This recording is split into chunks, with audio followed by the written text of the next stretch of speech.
Welcome to the Mind Your Business Show. I'm your host, Tony Calloway, your private money godfather. And today we've got something different for you. We're going to talk about let's make a movie. Now, there are great opportunities in Georgia and Alabama for people to get into this tremendous industry, lots of content demand out there. So if you ever thought about it, today you're going to be talking to an expert, Jay Calloway. So go get your pen and paper, and we'll be right back.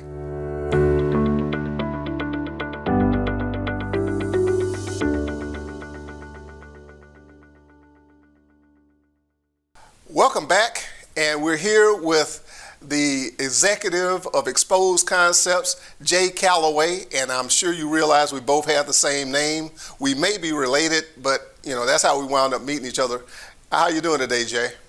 I am great, man. Thanks for being here. And it's always great to get up out of the bed versus being on the other side, right? Absolutely, and amen on that one.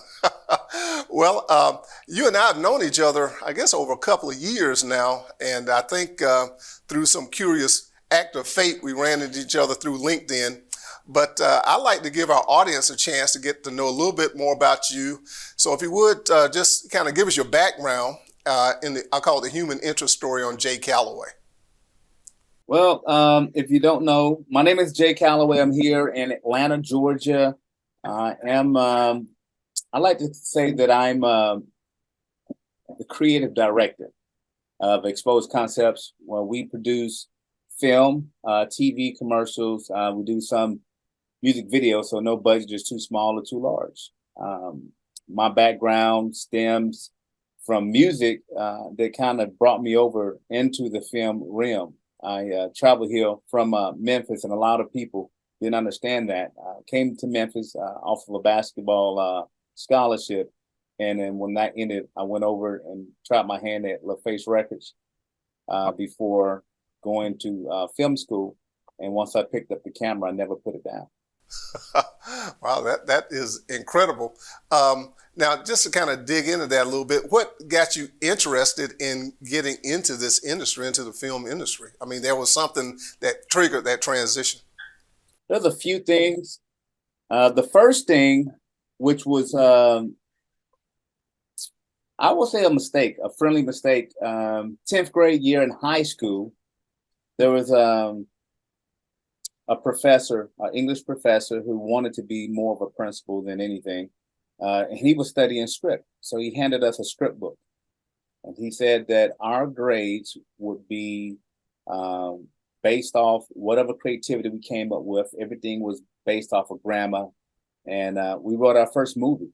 And I remember that movie like it was yesterday, with The Brown Shoes, about a young man who was locked up in an insane asylum and escaped and went back to his childhood home.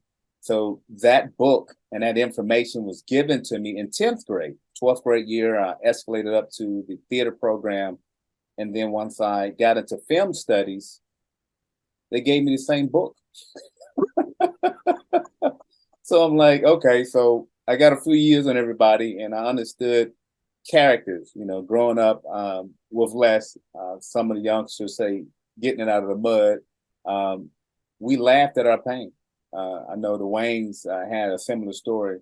One of Marlon Wayans was saying that, they laughed about everything. They laughed about, like I had a grandfather that was an alcoholic war veteran, and we laughed at that. We laughed at that. That humor was everything. So early on, I got an opportunity to learn how to dissect and create characters. So once I picked up the camera, came to Atlanta. One of the first stops was WHTV, What's Happening TV, in Smyrna. We're on air every Friday, Saturday, 6 different states, and we were number one for 6 years. And I had no idea. I just wanted to be a part of it. And I picked up the camera. I never put it down. Started my company utilizing the equipment from the film department. Little hustle and flow things I would do would be buying the students and some of the student teachers lunch, trying to get more time. If I needed more time on editing software or equipment, I would just buy them. I would take out cash and buy things, bring some pretty girls through and buy pizza, I was dedicated, and there was no second base for me. There was no safety net for me. Film was it for me. I loved it. I knew it.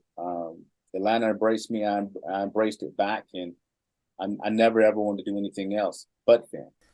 That's fantastic, man. That's an interesting story that I'm sure a lot of people can relate to. Now we're going to get into a discussion of some of your films, but first, we gotta I said pay for this because this show is being sponsored by the Private Money Syndicate, where we power your dreams with private money. So you can reach out to us at 706-888-3719, or you can find us on the web at privatemoneysyndicate.com.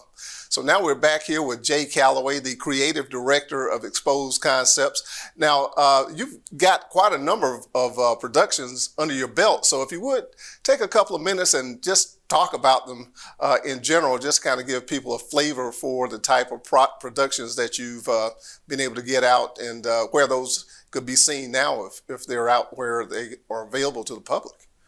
Most of the stuff that you can see, current stuff, will be located on exposedconcepts.com, www.exposedconcepts.com. Some of the stuff we did were TV shows, podcasts, movies, of course, and music videos.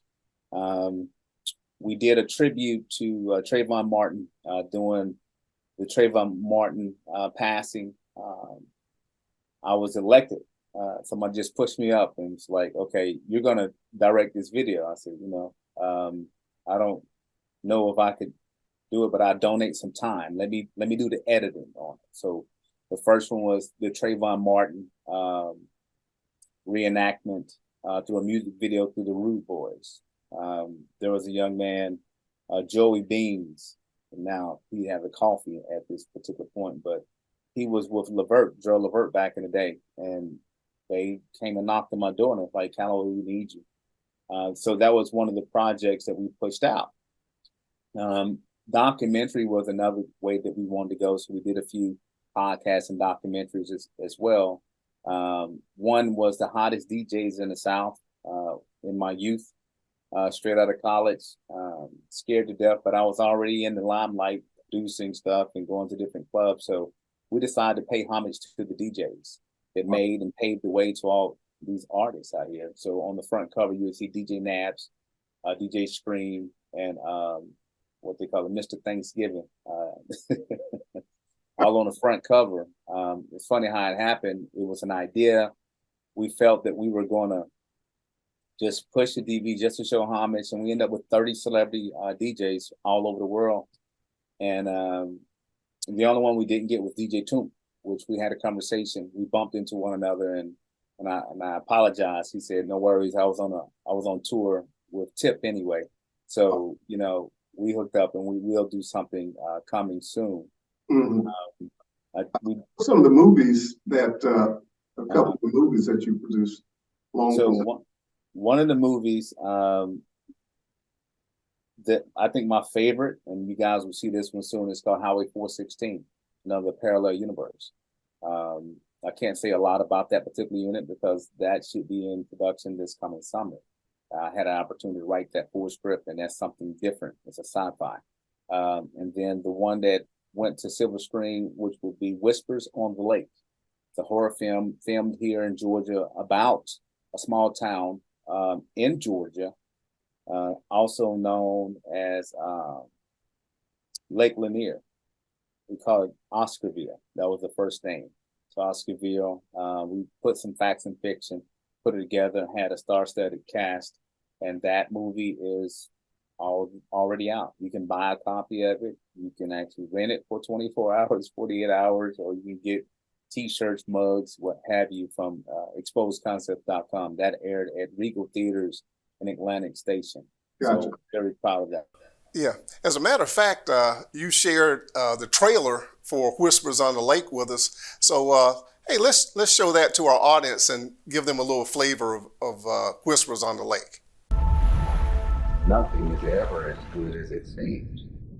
It always starts out on a good and happy note.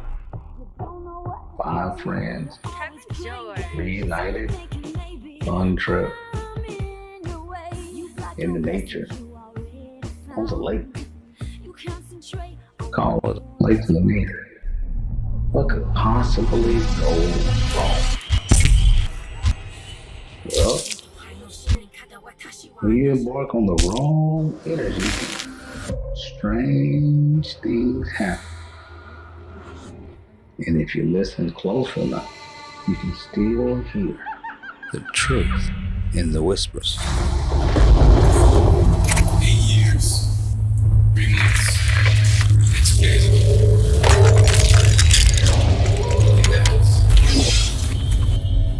They made up some tale about Wayne needing to be closer to nature. Some mountains. Something like these, I guess. Erica!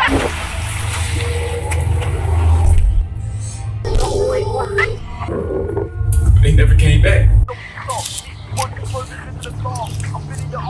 They didn't even write us. What? Ryan! Don't leave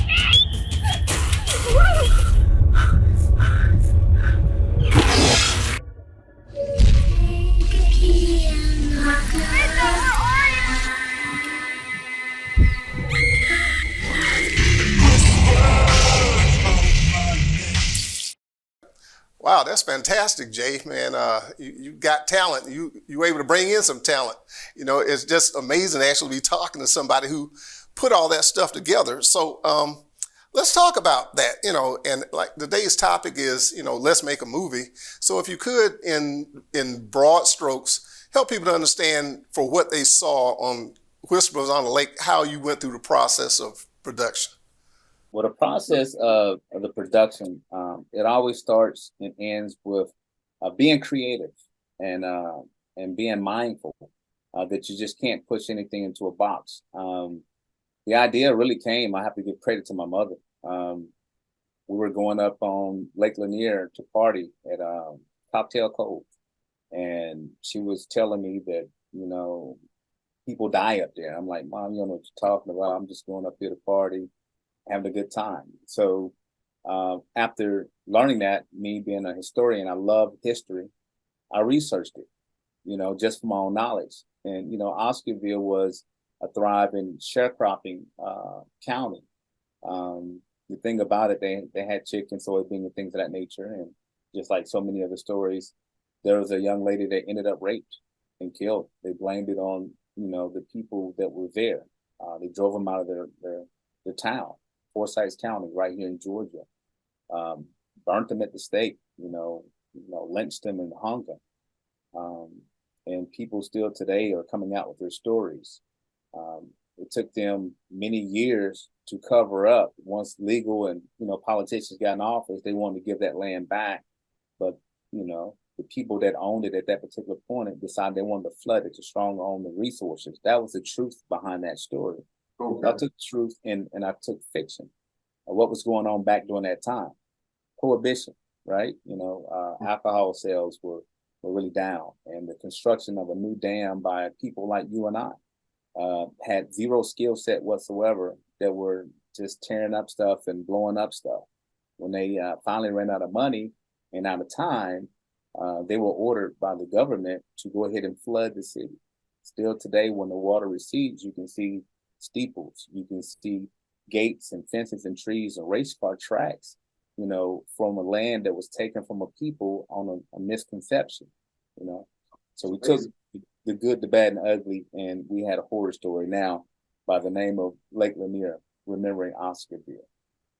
And so now, from if you were teaching me, all right, the steps, I guess, in a what they call that, a very instructional process, what would be step 1, step 2, step 3, just in the construction of the idea, and then putting that on the film, and then we can discuss what happens after that. But yeah, let's get it made. Let's make a movie.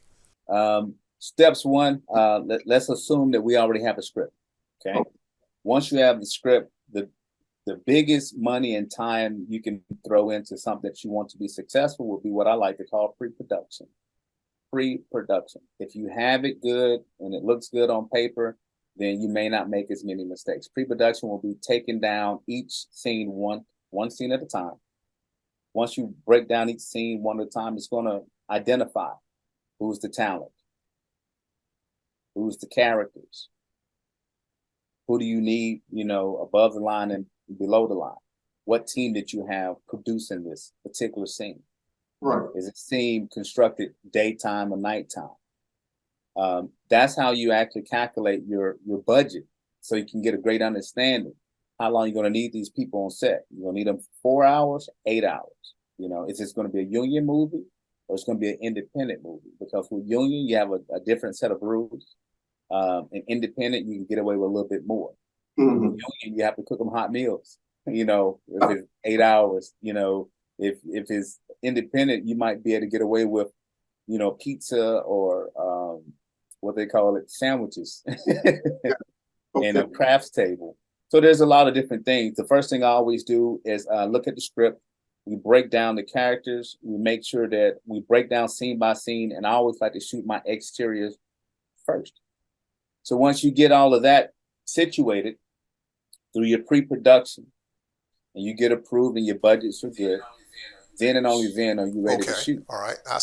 I see where all that development, like a lot of times to the audience, I say plan before you execute, because if the plan don't work on paper, you definitely don't want to put it out there on the street. Okay. So say you got everything ready, right? Everything's on paper. Then you get your office team in. They have to call these people, right? They have to get these locations, right?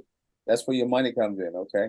So we have a church scene, and this is the money scenes. We shoot first, just so you won't run out of budget. What's the money scene, Calloway? I'm glad you asked, right? Yes. What's a money scene?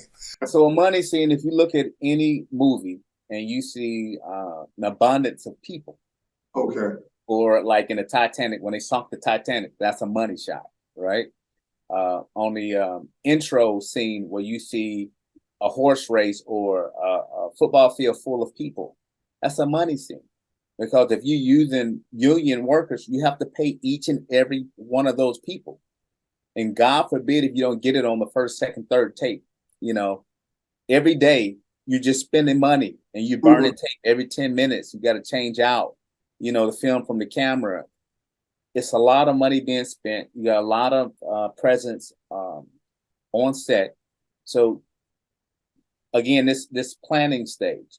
All right. So now we identified what scenes to shoot. We're going to shoot them day and night, money shots versus B-roll or just regular shots, right? You've identified what type of camera you're going to use, and you have people in the office making these phone calls for your location, which we call location scouting. Your talent at that particular point, your talent team looks for casting. You got to make sure that these people are casted. If this is a period piece, you're going to need some fashion designers, right? Yeah. You can't wear a suit that was designed in 2001 for a 1940 piece or 1920 piece. Okay, what did it look like in 1920?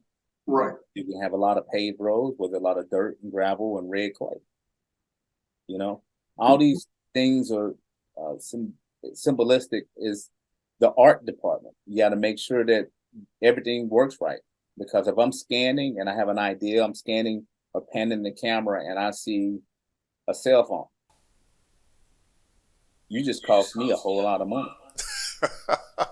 Well, now let me pause you there, because like you said, shoot the money shots. And I'm thinking in my mind, the shots that make you money, but you're saying these are the shots that cost you money, right? But so a movie is not necessarily shot in sequence from beginning to end. These things are put together like, I guess, gearing under a watch. But ultimately, when it's presented to the audience, it is chronological or logical in its flow. So now that's very interesting. I'm sure most people, certainly me, never thought about that. We're just consumers of the end product. But I see that there's a lot of technical knowledge and certainly a lot of resources to go into that. With filming is always red and black. A lot of Hollywood movies we go and buy popcorn and tickets for, we don't really understand, why that movie didn't make it. It wasn't successful. It was good. It looked good. It sounded good. But you have to look at both red and black. If you borrow, you call Tony up and you say, well, Tony, I need $200 million. Right? well, you spent 200 million, you know, and then you had to still pay for advertisement on the silver screen, and you didn't bring in but 150. So it was a great movie, but to Hollywood, it was still a failure. You don't want to take too many L's in Hollywood because your name gets dirty real quick. I understand. Well, let's talk about the financing part now. For our audience who's in Alabama, and certainly for people who see this on YouTube, where you might be anywhere else in the country, there are a number of tax credits, particularly in Georgia and Alabama, but to attract the movie industry to these states. And so I just want to ask you, Jay, were you able to benefit from all those tax incentives when you were shooting some of your movies? So I was smart in the beginning with the movies that I was shooting. They didn't qualify at that particular point in time for tax credits. As I moved forward with the tax credit, and let's break down tax credits, okay? So Hollywood, we call Hollywood the majority of the union. They go from state to state, finding the right state to utilize. Once they get in, you know, government normally steps in. So they're going to incentivize people who want to shoot movies. So if you are shooting a movie, you get a tax credit on anything that's $500,000 and above. You get a tax credit on just for showing up. So the reason for Georgia to have a multi-billion-dollar boom and take the title of New Hollywood is because we agreed to the tax credit. We took a risk. We wanted to capitalize on dollars here in Georgia and not just be used. You know, so now you have more studios moving in. When I say not just being used, for years they've been filming in Georgia. Right. Yeah. In fact, but nobody's got a piece of that pie.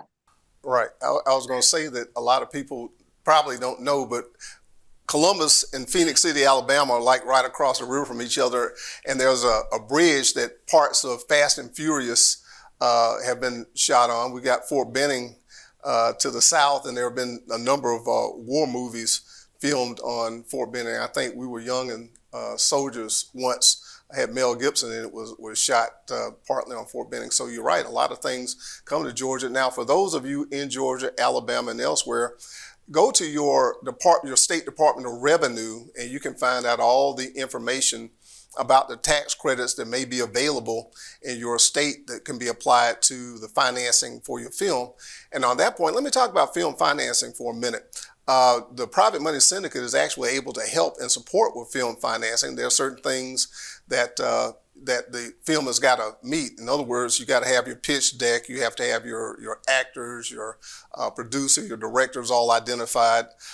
Your distribution has to be already identified, both foreign and domestic.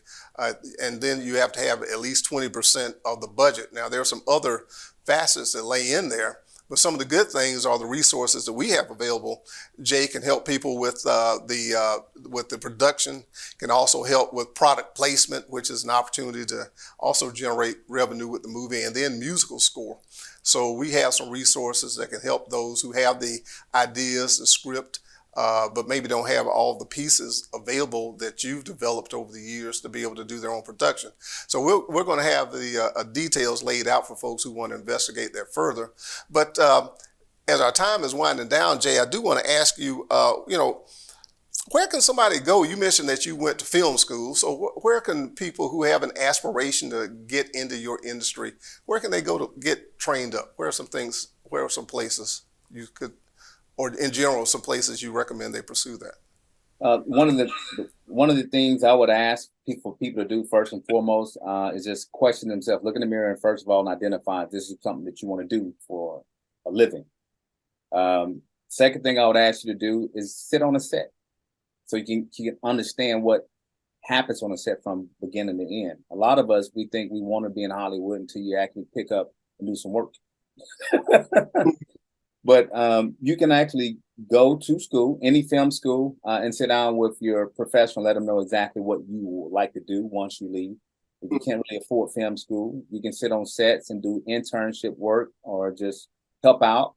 And then you can also go to the board, the Film Org board. They Okay. actually train you and put you into different roles. So if you don't have money for school, you can go straight to the Film Org, and they will train you and give you so many hours until you unionize. Okay. So there's so many different facets. Hmm. Yeah. Well, now we're about to run out of time, so let me just ask you to, I guess your 2-minute commercial is let folks know how they can find out more about Exposed Concepts, about some of the projects you've done in the past, maybe some of the things you've got coming up. Okay. Exposed Concepts is really simple to find. ExposedConcepts.com, or you can Google Jay Calloway, JaeCalloway. You type that into your Google bar. I usually have a little saying, put your fingers to the keyboard and Google somebody. You will find me each and every time. We specialize in film, TV series, movies, podcasts, and things of that nature. But again, there's no project too small or too large for us to take on. We also do post, and that's another piece that we were getting to, but your editing and then your placement as well. So we're a one-stop shop here in Atlanta, Georgia, exposedconcepts.com. I am yours truly, Jay Calloway, and we are a film background. We're also taking on interns. So if you don't have a place to grow, just contact me, 1-833-257-1983. Extension 1 will be the production. It's 1-833-257-1983, extension 1, or you can call me direct at 770-370-4006. Jay Calloway for Exposed Concepts. Wow. Well, you've certainly been very informative today. And I just want to briefly recap some of the things that, really impacted me. The first is that, you, as you say, you start with the planning. You start with the idea, the scripting. Then from there, you compose the cast, or at least the identity of how you want the scenes to look, and the people, the placement, like you say, the apparel that people wear. It has to be period. Then you discuss that you determine whether you're going to be filming day or night. You mentioned the money shots, and like I said, I'm thinking the shots to make money. You realize those are the big ones that cost the most out of the budget. And then, as you're just saying, on the back side of that, you have your post-production where the editing and all those take place. Now, I want to insert for the benefit of the audience, the reason we're talking about this today is that we're in states that have tax incentives for people who want to produce movies. So whether it's you, somebody you know, or just happen to be in conversation, you realize that there are opportunities. The government is incentivizing people to come to certain areas to be able to produce film, and that the private money syndicate can also help with the financing and help with some of the other production aspects of the film, because they're great artists, they're great producers, they're great organizations like Exposed Concepts and Jay Calloway out there that we want to support, because the world is thirsty for content. If everybody just thinks Netflix and Hulu and all these different places where we see stuff, we never really stop to think, where did it come from? And this is a guy who's helping to make that happen. And I'm just really proud of you, and so delighted to have had you here on the Mind Your Business show, Jay. So as we wrap up, I want to say, please reach out to contact Jay Calloway. We've got his information available for you right there on the screen. Or you can contact the Private Money Syndicate at www.privatemoneysyndicate.com. And if you weren't able to reach him one way, we'll help you to reach him the other. And so, Jay, thanks for being on the show. And for all of you who showed up to watch us, I'm really delighted. And as I always say, if you're going to go in business and stay in business, you got to mind your business. Thank you, and we'll see you on the next one.